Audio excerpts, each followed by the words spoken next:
morning, everybody. Good morning. If you can grab some coffee or something to eat and get a seat, we're going to be starting in a couple minutes here. Thank you, those of you who are online. Thank you for coming to this program this morning. Before we introduce our guest speaker from Extinction Rebellion, I want to ask Willard to come up here and do the Ohlone recognition. The recognition for the native people of California and the West Coast. And I would just put in my own thought on this, that we're talking about a culture that existed for 10 to 15,000 years, that was basically eliminated in a generation. And that's, I think, something we got to really think about and take seriously, how this society was formed out of that horror, that chaos. But anyway, I'm going to have Willard come up and say some words. Thank you, Bruce. My name is Willard Chin, and as an environmental professional, it's really an exciting opportunity to be here today to listen to our speaker. But again, we want to first acknowledge that the land that we are at, originally belonged to the Ohlone Ramaytush people. These are unceded land that was taken away from them through colonization. Now, the first people were incredible stewards of the land, and we have a lot to learn from them. And as an environmental professional, I had a chance to work with elders, environmental leaders, native people protecting the reservations. So, just to listen, to learn from our tribal leaders is going to be very powerful. Now, we've talked about the past in terms of the indigenous wisdom and how they protected the land. But we also want to acknowledge that it's a very exciting movement in terms of native people taking the land back and working with stakeholders in, identifying, areas to develop land trusts. So, and in San Francisco, there's also a movement in terms of addressing social justice issue, affecting native people. So if you have a chance, please do an internet search of the American Indian Cultural District in San Francisco, learn more about them and some of the interesting things that are taking place right now in our very own city. Thank you, Willard. Thank you. Thank you. Just real briefly, as far as the program today, we'll have our speaker come up from Extinction Rebellion, and then when Daly is finished with her presentation, we'll have Q&A. So there are cards that are on your seats, or should be next to your seat. If you need a pen, we can provide you one. So if you have any questions or comments during the course of Daly's presentation, write them down, and when she's finished, we'll have Q&A. I'm not sure exactly how long she's going to go, but there will be a time for that. So I'm going to ask Robin to come up here and present our guest. Finding Daly Wettermark was a real effort in and of itself, and thanks very much to Betsy Darr, who's been involved with environmental issues at the church for decades. We were able to locate Daly, which I like being Daly because it sort of refers to daily news, and I like news, and that's how you can remember her. But you can also remember her as someone who has been active not just in graduate studies in environmental engineering. She's getting a PhD at Stanford in that area right now, but she's been involved as an activist with Extinction Rebellion and other groups, and she's born in, was it Alabama or Louisiana? Born in Alabama. That's something in itself. And she's lived in several different places around the country and been able to observe geographical changes in the climate for the last several decades of her life. So we're very lucky to have her come and speak, and I'm going to turn it over to her now. So I was saying thank you for the introduction. I'm actually a master's student at Stanford, but huge respect for the people who are able to go through the whole PhD research program. And very grateful to have you all here. It was nice to meet a few of you and be engaged in some great conversation and see that you have a really incredible community here built around fellowship, spirituality, but also being very engaged in the community, environmental issues and social justice issues. So I'd like to speak, and also thank you, Willard, for the native acknowledgement. Just wanted to restate the importance of recognizing the historical context of the land that we're on. So today I wanted to talk to you about activism for the climate movement. I have, as Robin mentioned, have found my way into activism over a few different years and wanted to talk about my path. But first of all, talking about some general context and background on the climate crisis, although I understand that a lot of you are very engaged already and have some good knowledge about the context of the situation we find ourselves in. Then talking about specifically how nonviolent direct action plays a role in the climate transition, which we all need. I'll talk a little bit about specific opportunities in the Bay Area, and then finally talk about the importance of recognizing how we can take care of ourselves and our mental health as we deal with the climate crisis. Is this volume okay? Can y'all still hear? Okay, perfect.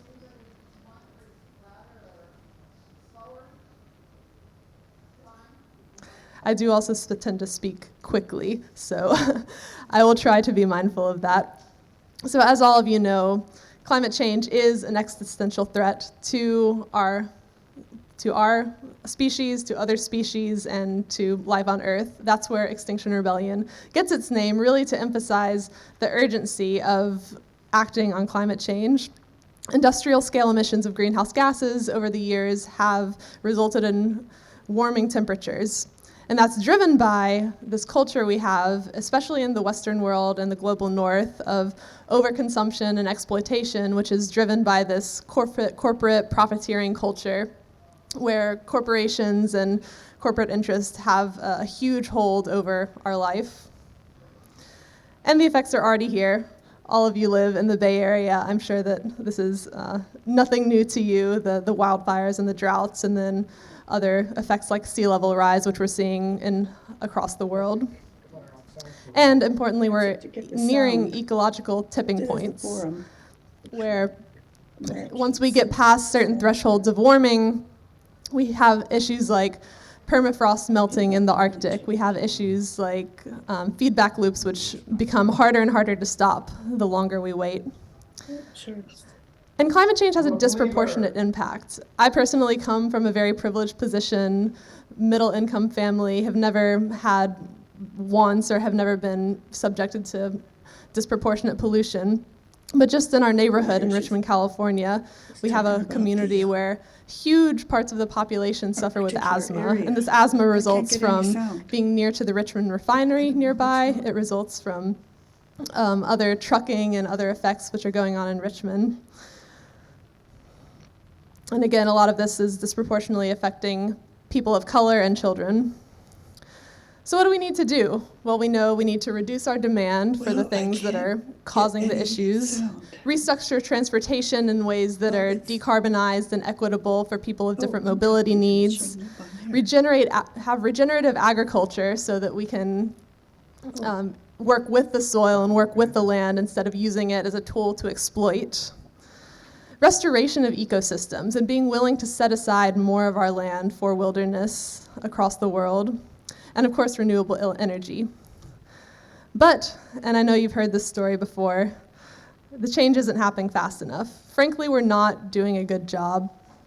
This is a chart showing the global increase in atmospheric CO2 concentrations and how even with all of these milestones, the Kyoto Protocol, the Paris Agreement, we haven't seen any movement in the trend, and emissions still continue to rise unabated.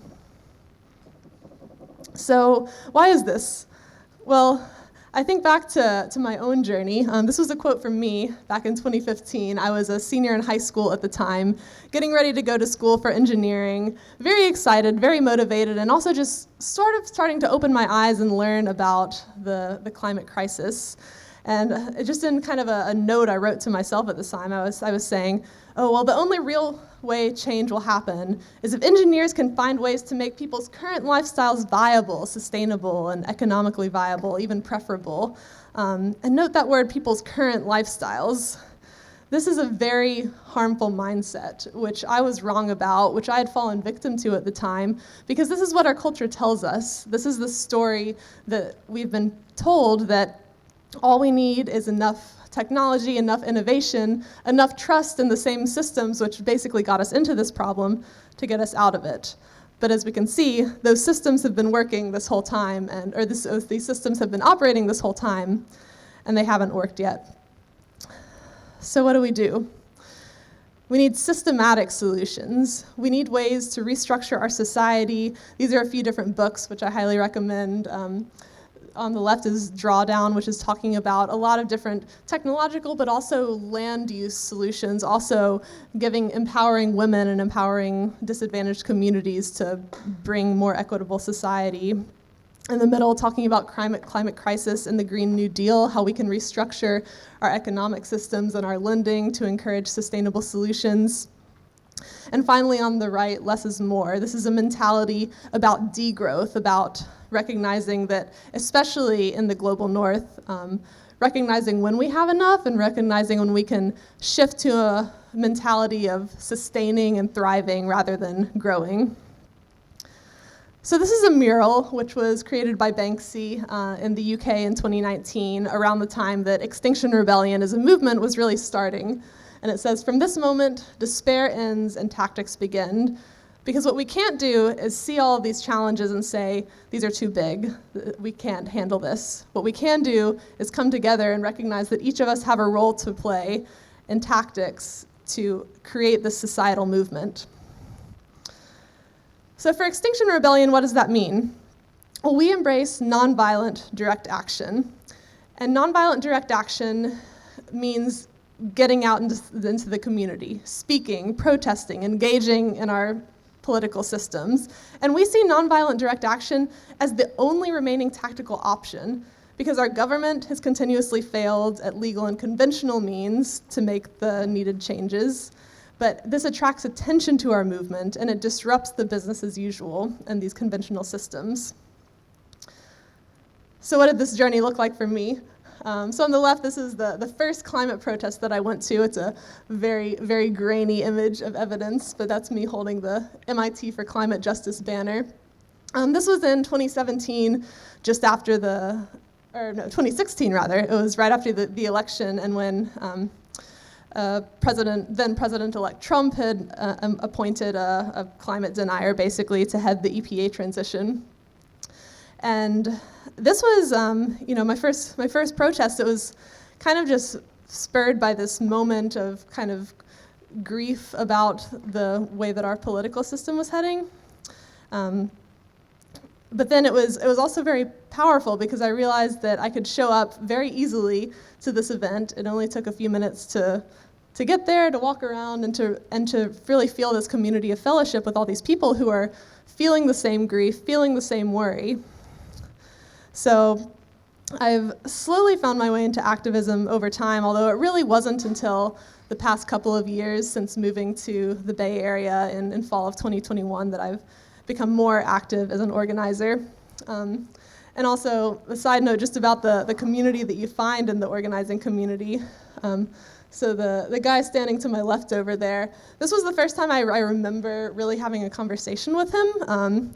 But about a year later, we started dating, and now he's sitting right there. So you never know who you'll meet at a climate protest. So more about nonviolent direct action and how it plays into the climate. So how many of you have been to any sort of protest or demonstration before? Just a show of hands. Awesome. So preaching to the choir, all of y'all have definitely seen how powerful this can be.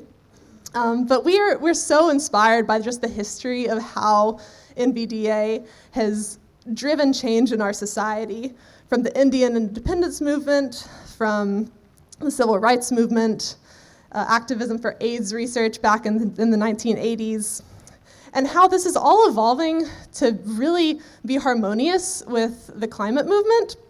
The US labor movement is a really great example, because in this societal restructuring which we need, where we need less exploitation in our economic systems, where we need kind of a more just and equitable society, well, doing that for the climate movement goes absolutely hand in hand with the labor rights movement. And this is an example of the Service Employees International Union a couple years back actually having a protest specifically for climate justice, and we're seeing more and more of these connections. And what does nonviolent direct action actually look like? Well, one example is going out and directly protesting on the streets, but there's a lot of different ways that this can manifest. On the top right, we have refusing support and compliance. A really important growing movement has been the movement for climate-friendly banks and for people as individuals to take their money out of banks which are continuing to invest in fossil fuels and new fossil fuel infrastructure.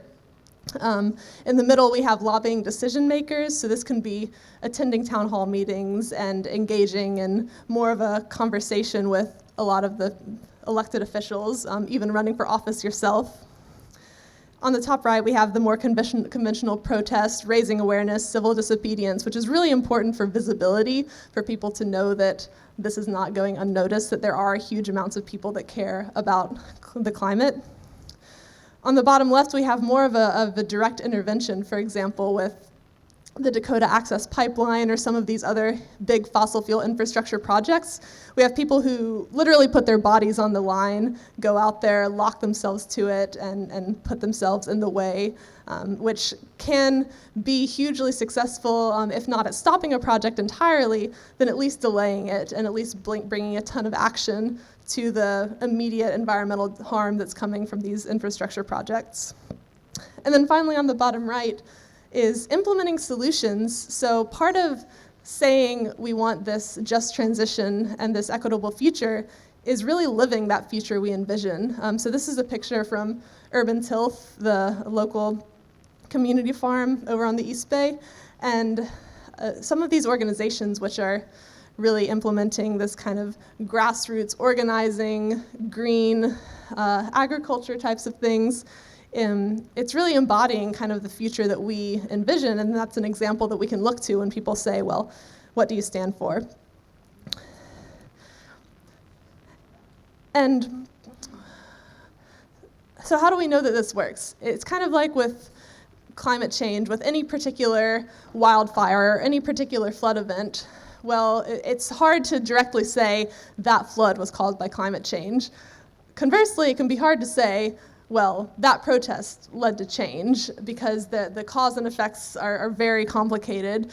But we do have, after this growing years of climate movement, we're seeing more and more evidence from these kind of systematic studies that in fact protest movements are having huge impacts. This particular article was saying that climate movements like the Sunrise Movement and Extinction Rebellion are more effective dollar per dollar in terms of investment than things like the Nature Conservancy, things like nonprofits, and certainly more effective dollar per dollar than paying for things like carbon offsets, because we're not talking about fixing a small symptom, we're talking about fixing the entire system, which got us into this situation.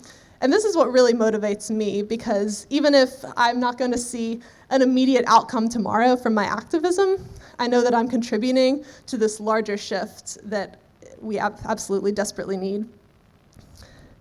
And another interesting thing about nonviolent direct action, especially in the age of social media, is how the strategies can evolve to get the most impact. This is something I'd be really interested to hear y'all's thoughts on as we get to the discussion, is in the age of social media, how many of you saw this what we call Soupgate, the tomato soup on the Van Gogh painting? So that was a very viral example of climate activism that happened last fall, and prompted a lot of discussion about, well, what should climate activists be doing? This was still an example of nonviolent direct action, which Extinction Rebellion endorses because there was no damage done to people or property. It simply wiped off the frame. But it is more disruptive and it can be more upsetting. And on the left, we have a march with 100,000 people over in Europe, which hardly got any news coverage, especially compared to some viral action. So, and also another important thing to note is that there, especially when we look back to history, things like the civil rights movement, there have absolutely been historical examples of property damage or of violence coming into protests. Extinction Rebellion as an organization does not advocate for any type of violence or any harm to property of your person or anything else.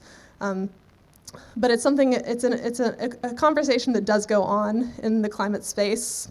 There's a book called How to Blow Up a Pipeline, for example, which talks about at what point are more dramatic efforts needed. So that's also a conversation that I would be interested to have with all of you. So, how does this manifest in our lives? Well, I want to talk about some opportunities in the Bay, which all of you may or may not be aware of, but also just give my story of how I try to integrate my activism into really every aspect of my life. So, I'm a student, I'm a master's student, but I also work for a large multinational corporation. And a lot of these institutions that we work for, they like to do things that are green. On the left, this is me and a couple of colleagues at a trash cleanup event a couple of years back. They love this stuff, and there's absolutely nothing wrong. This is a great way to spend your day, go out and clean up trash. But so often our institutions will try to frame this as green. They'll try to frame this as all of the engagement that we need, while not talking about things like the right. This is an article referring to an organization called Business Roundtable, which is an association of the top CEOs of many different corporations in the US and internationally. And even though an individual corporation may not have a public position on things like climate policy, these trade associations like Business Roundtable, like the US Chamber of Commerce, do, and they lobby very often against climate action, claiming it's not pro-business. So in my life as an employee, it's been important to me to not be silent about this, to join together with a few other like-minded employees to send a letter to executives, to push for transparency, and to integrate that into everything that we do. In my company, for example, we are hopeful that this year there might be some sort of statement put out, which is at least distancing the company from some of the positions of the trade associations. And of course, an eventual goal would be to totally reform trade associations and or pull out from them entirely. For me at school, how can we not be complacent at school? Well, Stanford has long been subject to similar divestment movements compared with a lot of other universities.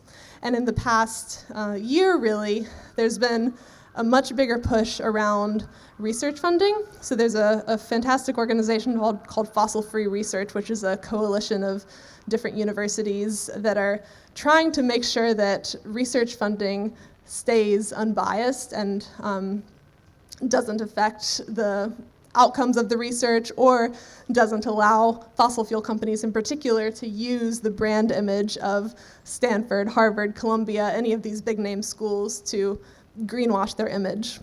So this was a protest that we had last fall at the launch of Stanford's new School of Sustainability to say, hey, wait a minute, how can you possibly say that you're a school of sustainability when you're actively choosing to collaborate with fossil fuel companies which have not proven in any sense that they're committed to a sustainable transition?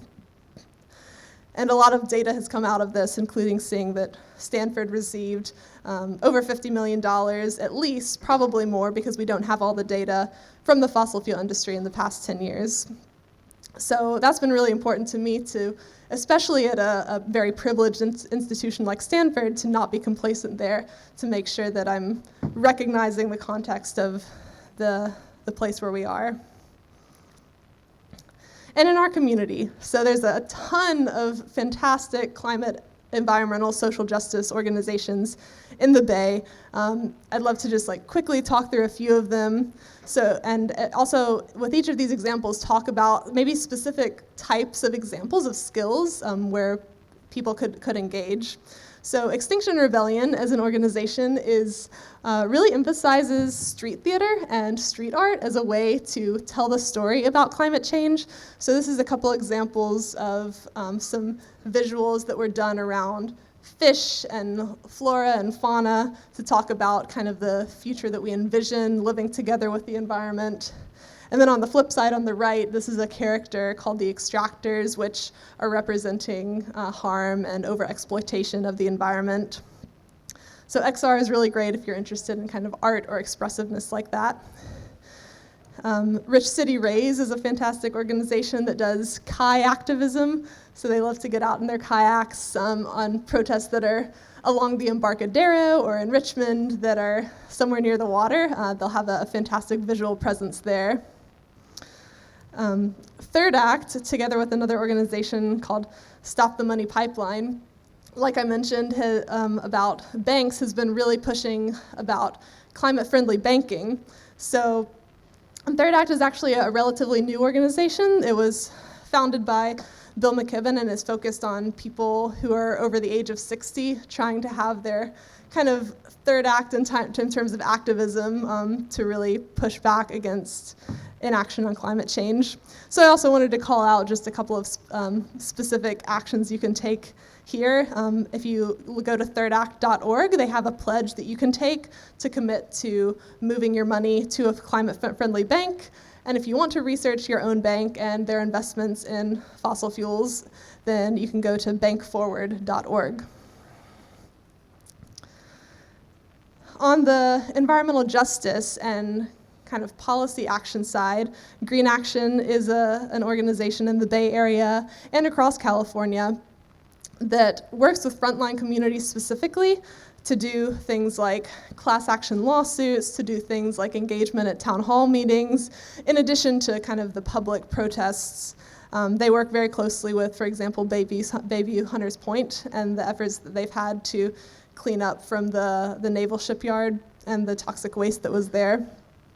So if you're interested in more of the kind of behind-the-scenes advocacy working with frontline communities, Green Action is fantastic.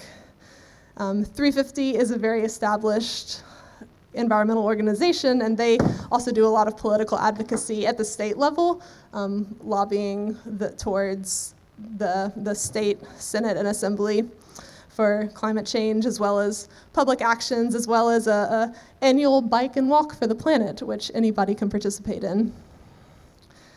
The youth movement is so incredible. I'm so amazed by especially the high school students and students who are really just spending their whole lives focused on climate change.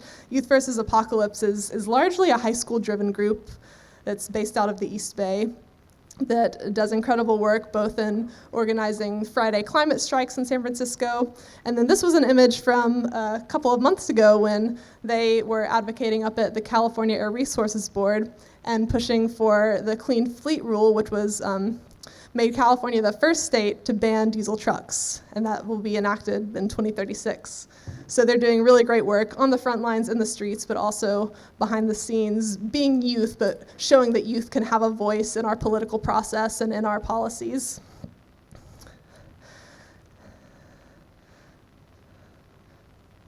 A 1,000 Grandmothers for Future Generations, absolutely love this group, and just the message that they're showing about commitment to future generations. For 1,000 Grandmothers, they organize so any small group of people can go out and represent them at an action. And then sometimes at a Youth versus Apocalypse action, for example, I've seen the grandmothers there handing out chili, handing out food, and being extremely lovely and nurturing. And then finally, there is more kind of forward direct climate action. So Climate Defiance is a growing group which is doing more disruptive targeted actions.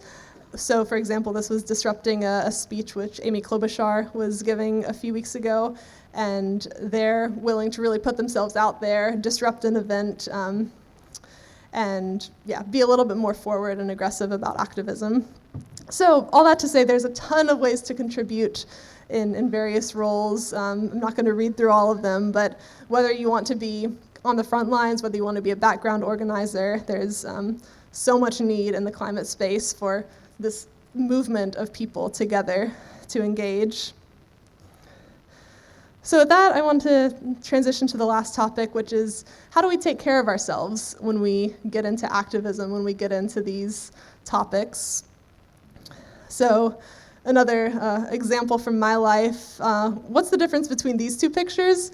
So I grew up as a theater kid. I spent a lot of my time in middle school, high school on a stage performing, and this was very comfortable for me. I absolutely loved doing this. And in some ways, the skills could translate to activism, the skills of being in front of people, performing, but this on the right was very much outside my comfort zone.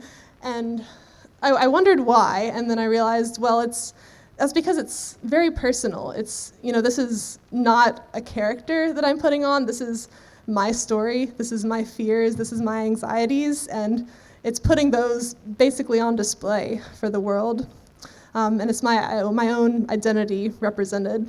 So that was an interesting thing to realize when coming into the climate space. And then my partner reminded me that it's, it's not about your own identity being represented. It's about being that small part of this broader movement.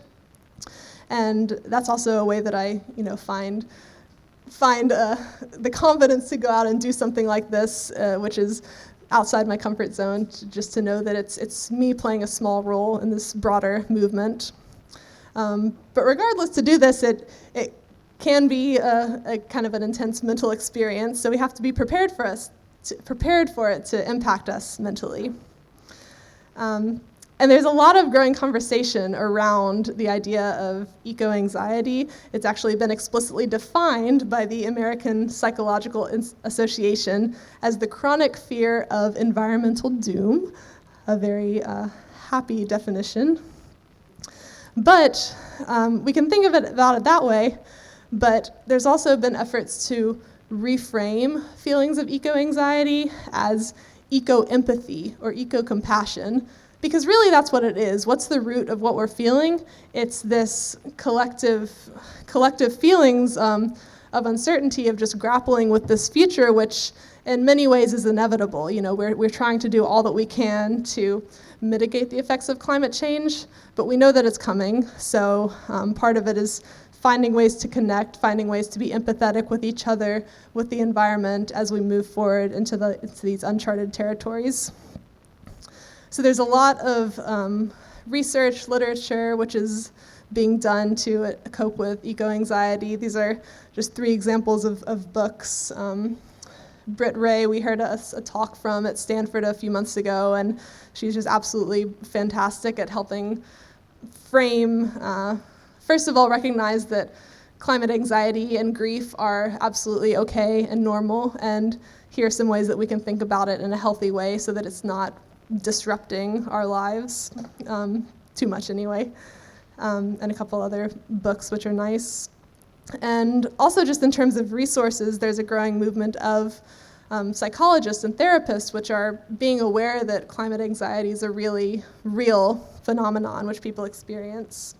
So the Climate Psychology Alliance of North America, for example, is a network where you can actually look up in your area psychologists who have had specific training on feelings of eco-anxiety and grief and are better equipped to manage that. And finally, for Extinction Rebellion specifically, as well as some other social justice movements, we try to emphasize what we call a regenerative culture. So you may have heard terms like regenerative agriculture, which is talking about the land and the soil being able to self-sustain and go through healthy cycles. Well, we want to embody that in ourselves as well. And when we go out and do an action which can be a very busy and intense period, planning for it and executing it, we also have to remember to take breaks, collectively as an organization to take breaks, and then as an individual, take whatever time we need to calm down and relax. So this is a very simplified graphic, just to say that the eating and sleeping part is absolutely critical to be able to facilitate the disrupting part. Take care of ourselves, take care of each other, and then we can come together as a community and be a lot stronger. And if you are getting involved in any of these movements, there's also a very prominent meme culture in Extinction Rebellion. If any of you are familiar with memes, this is one of them. But it's just to say that one doesn't simply immediately deep dive into the deep end of organizing, because when you join these communities, kind of like a community of faith or spirituality or whatever is important to you, it's really important to build trust, because especially if we're going to go into a situation where certain people may be risking arrest, we may be dealing with confrontational people, then we have to be able to trust each other. And if you're going to join these groups, then a lot of it is about building that community and building that trust so that we can,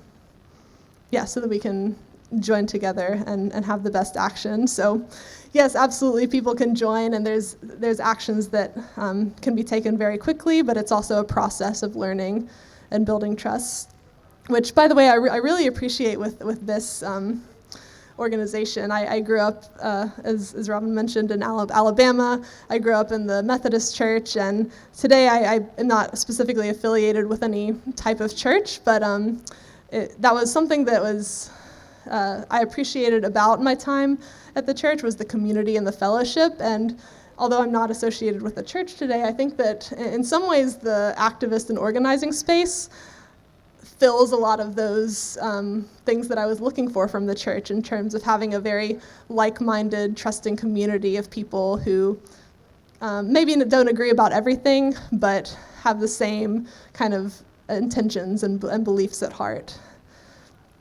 So with that, I just wanted to leave you with a closing message. I know I'm not here to tell anybody to go buy an electric vehicle or go change your gas stove to an electric stove, which you should do, by the way. But more so, just hoping this inspires you to think about where your role can be, because all of us have different skills, all of us have different places to fill the role in the climate space. And this is a great Venn diagram, which is just a kind of exercise that you can do maybe on your note card to think about what you can contribute. And it doesn't have to be complicated. For example, I really enjoy cooking. I like to think that I'm a decent cook. So what brings me joy could be cooking. What I'm good at, maybe cooking. And what needs doing? Well, we need to shift to more plant-based, sustainable diets. So I love cooking vegan food for friends when they come over to my house, for example. So there's so many different ways that we can contribute, integrate this into our personal, work, family, community lives, as a parent, as a grandparent, as a child, as a whatever you may be. So I encourage you to all think about that. And with that, I'd love to open this for discussion and talk about y'all's experience with the climate movement, any questions, and really appreciate your time today. Thank you. If each of us could measure and monitor our individual and collective carbon footprint, we could become more aware of our impact on the biosphere and motivate us to reduce and minimize it every day. Is that a viable strategy for action? And if so, how could we do that? That's a kind of monitoring and measuring thing, I guess a sort of diary or quantitative, whatever. I'll ask, that's your first question. Sure. So I think it kind of depends on which space you're in, because of course this is a room where I think that most of us probably would be very interested in our personal carbon footprint. But then you have a lot of communities in the US, around the world, where maybe they would look at that data and say, okay, so what? I still have to pay the bills. I don't have time to think about this. So I think yes and no. I mean, there's absolutely, and there are, tools to kind of estimate our carbon footprint. But what I try to think about is not being too bogged down by the individual decisions, especially if I go to Trader Joe's and I've forgotten my reusable shopping bag. I'm not going to beat myself up over it. That's a very small thing compared to these investments that we can make in society and in societal shift. I guess is the question also referring to kind of what areas to focus on, more kind of like focused on like energy versus agricultural or other things? Well, if it is anyway, there's like we know that, for example, we need to shift our energy system, we need to shift our food system.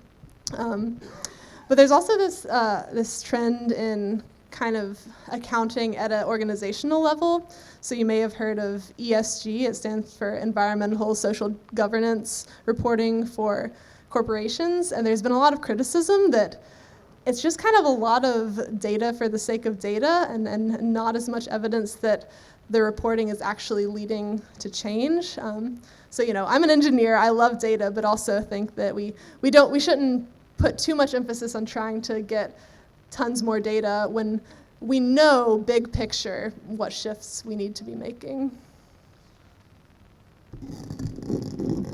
How do we deal with the fact that the U.S. military is one of the largest CO2 producers on the planet, and that war and war preparations, i.e. China, Russia, are both producing more greenhouse gas and undermining any hope of international cooperation? That's kind of a statement, but also a question. I wish I knew the answer. I have multiple family members who have been in the military, one who is active duty in the Navy, and also even from an internal perspective is very frustrated by their kind of complacency in any number of things, whether it be dumping sewage off the naval ship or general kind of militarism. Best I can say is call your representative, get involved. None of us are going to be able to tackle an issue like that by ourselves, but if we can collectively move towards this culture of peace and understanding. I mean, militarism in some ways comes from our larger societal goals to make America number one and the best and brightest. But if we also embrace this degrowth mentality, then GDP growth and protection of natural interests, that also gets reshaped as well. So I think it really is all connected. And whether you're specifically focused on the military or specifically focused on other parts of the environment, I think they can all connect. It appears President Biden is still giving contracts to oil drilling companies. What should we do about that? Is Extinction Rebellion doing anything about that? Yeah. If you're referring to the Willow project, which was recently approved in Alaska, it's a large drilling project that was granted to ConocoPhillips. Actually, Max and I have had some good discussions about this and about how it's can be complicated from a policy perspective, especially when some of these permits technically already existed for many years before the Biden administration. So in this particular example, it's something where the Biden administration may not have had explicit legal authority to stop it, and if they had tried to stop it, it probably would have gotten overthrown by the Supreme Court. But then we can also argue, well, why not just make it harder for them? Like, even if we know that maybe in the end the law is not going to stop the project, put a bunch of obstacles in their way. I mean, that's what activists are all about. We never know whether or not a specific effort is going to pan out or not, but at the least it can raise awareness and put road bumps in the way. So yeah, if you just, Google Stop Willow. I don't think that XR in the Bay Area has anything specific planned, but there's definitely a lot of online organizing and community organizing around specifically the permitting topic. Here's a question about Richmond. Years ago, Standard Oil ran the town, and as a kid, I remember something, foul or odors covering the area. A few years ago, an environmentally conscious slate took over. Is that still in place? And this is a sort of personal question that you don't have to answer, I would say, but that's up to you. How do you get to Stanford for classes? On Richmond, if anyone has a better perspective, I'd love to hear from y'all because, so I live down in, I actually live, to the second question, I live on campus at Stanford, so commuted up here today. So I biked to class, but drove here in a car today, so it's always a balance of getting it right. But yeah, on Richmond, I don't really feel qualified to say, but if any of y'all know, would love to hear it. Does anyone want to speak to the Richmond situation at this point?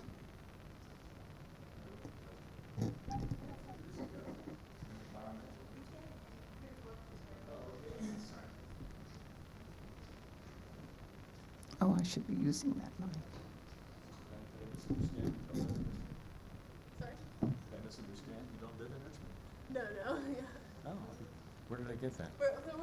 XR is engaged in a lot of organizing in Richmond. Oh, I see, yeah. I don't personally live there. So, yeah. So a few years ago, I grew up in the Bay Area. In the East, I grew up in the East Bay, and as a little kid, sometimes you couldn't go out to recess because the air was foul from Standard Oil. And are we closer? So the question was, maybe 4 or 5 years ago, an environmentally conscious slate took over Richmond government. They actually beat out all the Standard Oil people. And I was wondering if it's still in place, but you don't live there, so where did I get that idea? Anyway, so that's pretty much my question. So you don't know about, yeah, maybe we can look it up. Okay. We'll expect you to come back and report to us. Right. Someone look at the chat. Can you talk about local California agricultural practices of raising cattle, which puts dangerous methane into the air, and also animal factory farms? Eat less beef. Yeah, and especially with there was a really great graphic in the New York Times a couple weeks ago that was talking about the Colorado River diversions and how over half of the Colorado River is diverted specifically for agricultural feed, so to the grain and barley and other things which are going into cattle and other livestock feed. So yeah, it's a huge impact on our environment directly with water, on methane emissions, of course, with fossil fuels, leakage, and agricultural sources of methane being the main drivers of human-caused methane. So, yeah, I mean, I understand that y'all had a speaker a couple weeks ago talking about alternative meats, so that's a huge solution. I've heard kind of mixed thoughts about whether, again, that technological solution alone will make an impact. Maybe in the Bay Area where people are more willing to experiment, but I know in Alabama I had to kind of practically force my dad to try a bite of the Beyond Burger. He liked it in the end, but I don't think that people are going to be kind of making those decisions on their own. But another good way to engage this year specifically is the Farm Bill, which goes through Congress every 5 years, I think, every few years, and that sets a ton of the subsidies which go into agriculture. A lot of the subsidies which continue to go into things like livestock and livestock feed. So at an action level, writing your representative specifically about the Farm Bill, the agricultural lobby is huge and powerful and has been very hard to overcome for years, but every bit of action that we can have makes a difference in trying to reduce those subsidies, which are going to California, which are going to other parts of the country, and are making these agricultural systems harder to change unless we can really change the finance flows. What are your thoughts on the transition away from natural gas? How fast do we need to get away from this bridge energy source? This is back to the point about fossil-funded research. So back in 2011, there was a study funded at MIT, which was funded by a nonprofit, I forget the name, which was basically an oil and gas funded nonprofit. And they put a lot of money into this study at MIT, which was kind of the origin of at least the mainstream use of this idea of natural gas as a transition fuel, and also the mainstream origin of the idea that natural gas is cleaner and more sustainable, when in reality some researchers knew at the time, and even more researchers know today, that natural gas tends to leak from pipelines, and when it does, it can be just as bad as coal in terms of greenhouse gas emissions. Max studies methane at Stanford, so he could speak a lot more to this. But yeah, so my personal thoughts are that whenever we hear that message that we need new gas infrastructure today as a transition fuel, that is led by some biased beliefs from the oil and gas lobby. And today the narrative that we hear is, oh, well, there's the war in Ukraine, and that is, of course, disrupting Russian oil and gas and causing us to need to produce more to compensate.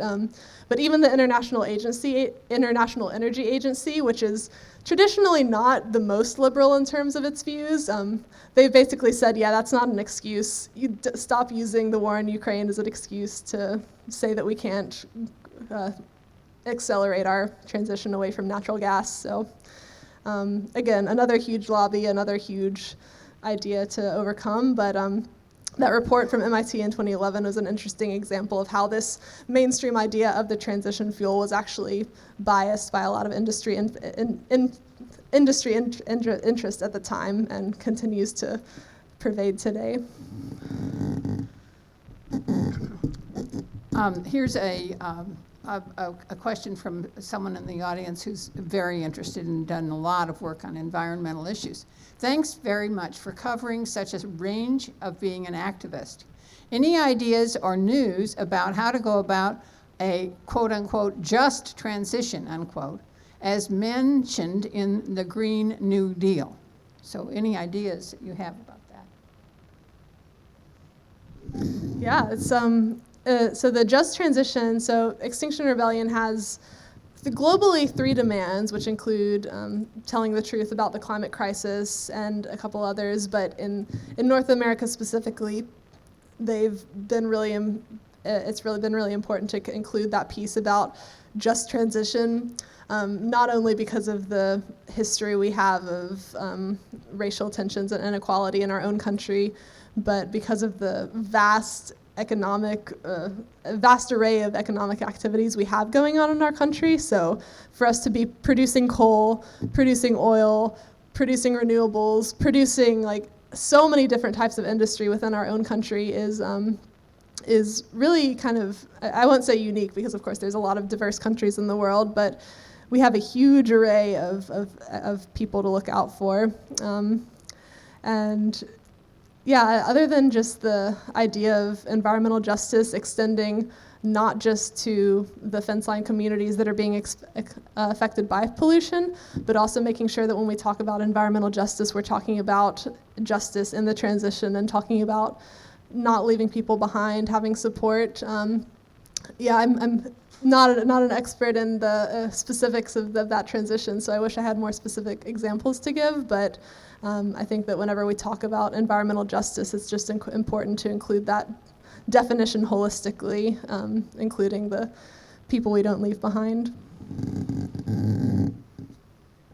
The San Francisco Gray Panthers are beginning to support San Francisco Bayview Hunters Point community in their fight for environmental justice. And if anyone here is interested, you can contact the Gray Panthers San Francisco for more information. So I think that's actually more of an announcement than a question. But the person who's involved with the Gray Panthers is, I don't think he's here right now. That's, oh, online? Okay, Lion? Okay, it was Persico too, isn't he? Yeah. Art Persico. And then here's the last written question, but I'm sure that some of you have been gathering other questions, so I hope you'll raise your arms and contribute after this last written one. The Labor Network for Sustainability is an organization for workers in and out of unions. Check out their website, Labor Network. Labor Notes hired an environmental editor related to just transition work within the labor movement. So again, this is something more of an announcement, but if you've got any more information about the labor movement that you can add, that would be great. No, totally support. That's great news. At Stanford, actually, the graduate students just last week took a vote on unionizing, so that's the only kind of direct connection we have to the labor movement at the moment. I'm not eligible to join the union as a master's student, unfortunately, but a lot of really exciting movement, even at a institution like Stanford, which is not traditionally known for its organizing prowess, but there's a lot of movement, so good news.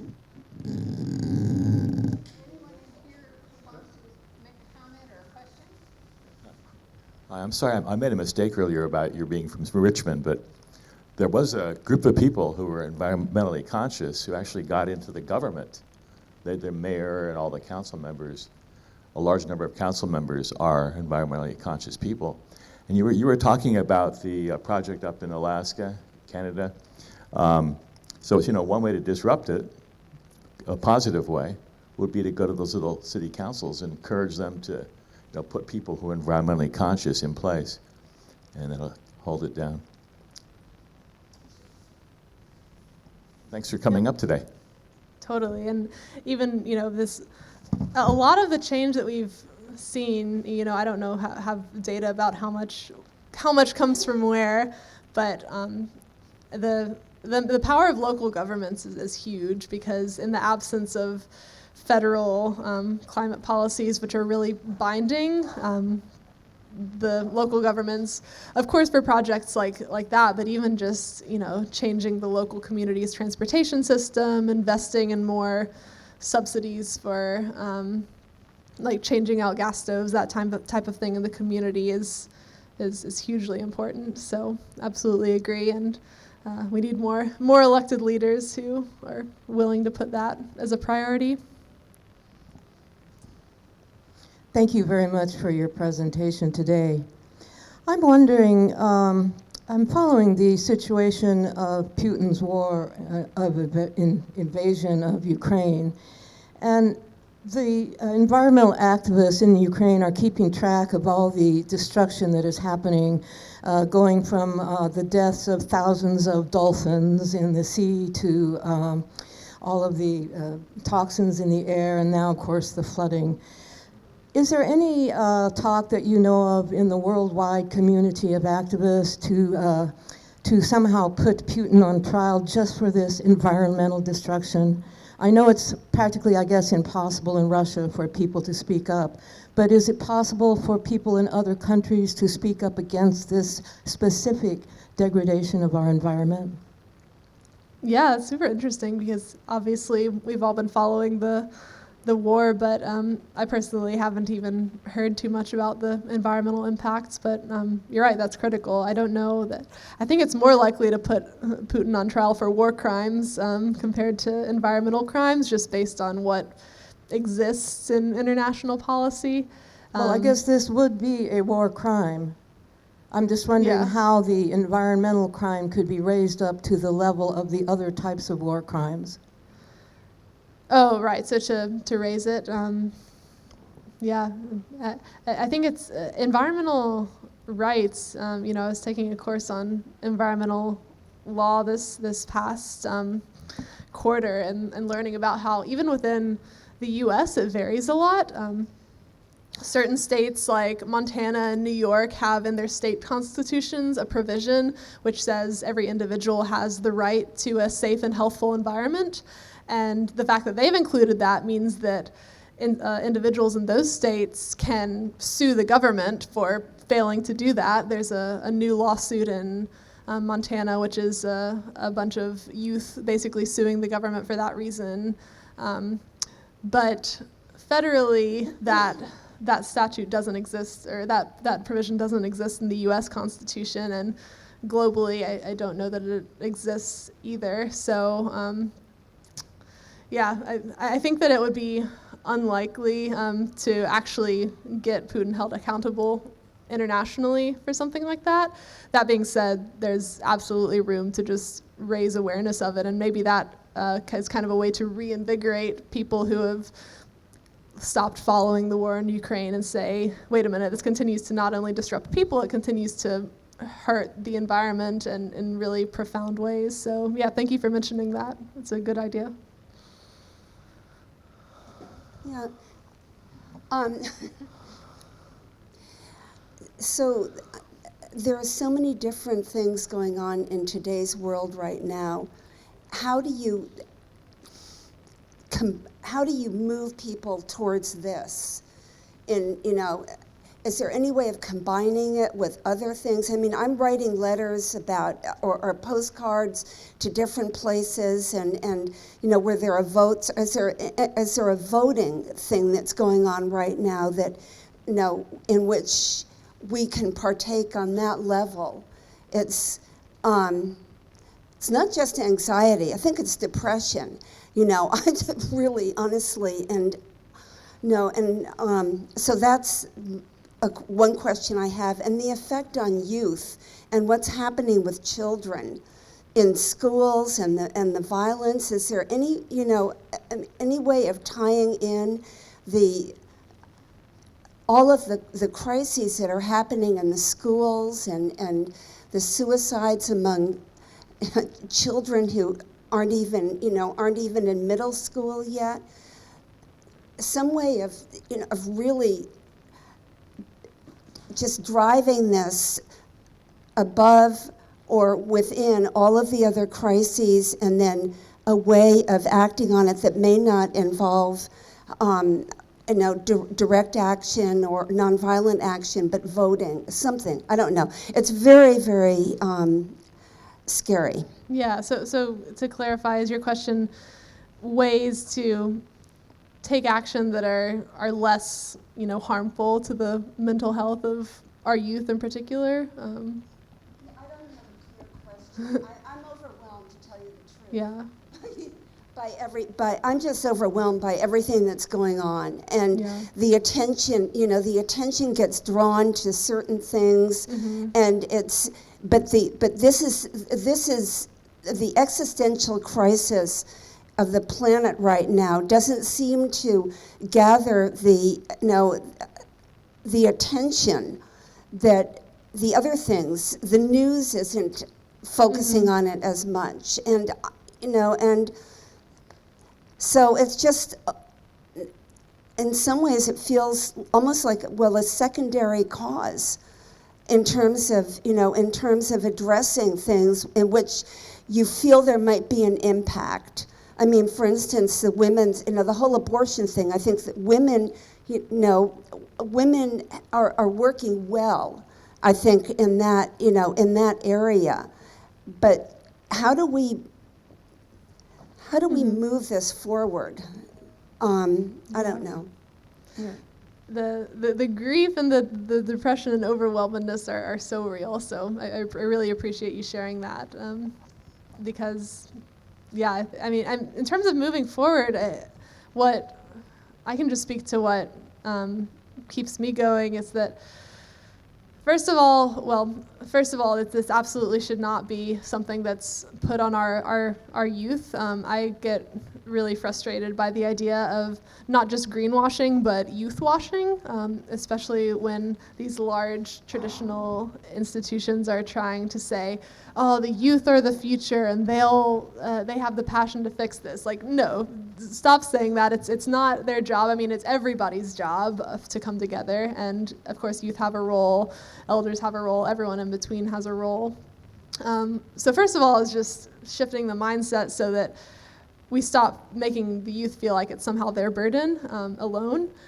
And also just recognizing that there is suffering, there's already suffering, there will continue to be suffering. It's a broken system, and we are already in the midst of climate change. But I really liked an analogy that I saw about just the kind of atmospheric emissions, where you think of it as a huge pile of bricks, and every time we add emissions to the atmosphere, we're adding another brick. So the pile gets bigger. It's not until we actually start drawing down emissions from the atmosphere that we can make the pile smaller. But even though it's a big pile, like, you're holding a brick, I'm holding a brick, and if I can do something to not add that brick, then that's another, life saved somewhere. It does have an impact, and it's hard to, again, trace the cause and effect of that impact, but every small goal, like California banning diesel vehicles, all of, in the East Bay proposing legislation to ban gas appliances, all of these are absolutely wins. So I think there is movement. There's not movement at the speed that we want it to be, but yeah, that's how I at least stay motivated. And I know that doesn't answer the broader broken system, but yeah. Thank you, Daly. That was really a great presentation and an excellent discussion, question-answer period too. Really good. Not all the questions are answered, but it's an ongoing problem, obviously. So I just wanted to say, I wanted to thank Daly for coming, and I want to thank Robin Larson for organizing this particular forum.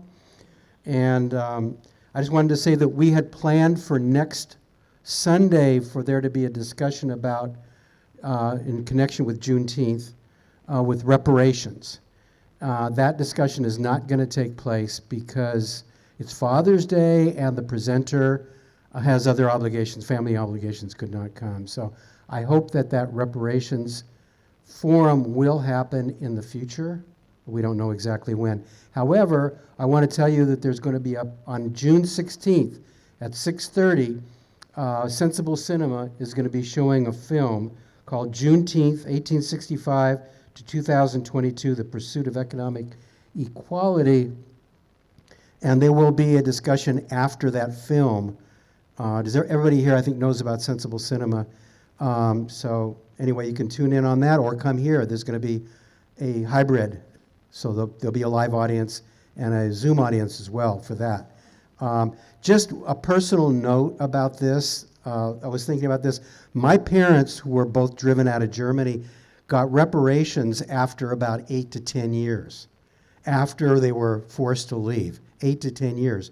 It's been 150 years since slavery ended in the United States, and the U.S. government has not even apologized for slavery. I don't know. I was just doing some research on this. In 2008, there was a resolution in the Congress and in the Senate, but there's never been a formal apology for the 400 years of slavery that this country, grew wealthy on, and so this question about reparations to me is a very crucial one, and I hope that we can have that discussion here. There's a possibility next week of a forum. I'll have to let you know, or we'll have to let you know through email and through the Flame if we can get it in on time. There's a possibility of having a group come in that would talk about their work in the Bayview Hunters Point, trying to mitigate some of the environmental damage that was done there. And as was mentioned before, and Daly, I think, spoke to, the fact that the community in the Hunters Point Bayview has suffered, greatly health problems because of that, those environmental degradation out there. So that's basically it for today.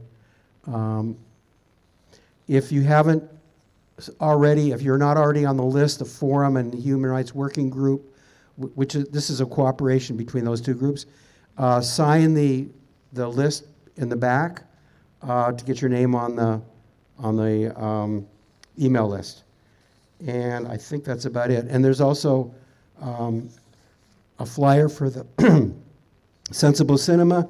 And one other thing, real quickly, on June 20th, there's going to be an International Day of Solidarity with Iran's political prisoners. Forum has in the past had a number of events related to the uprising, related to the political prisoners in Iran who are being tortured, murdered, and many of them are artists and writers and people who've spoken out against the theocracy and against especially the oppression of women there. And of course, there's been the amazing and important political uprising of people in Iran against the forced use of the hijab and other elements of oppression of women. So anyway, that's going to be on June 20th, but there'll be some information. I'll try to get that information out so you'll know what exactly is going to be happening that day.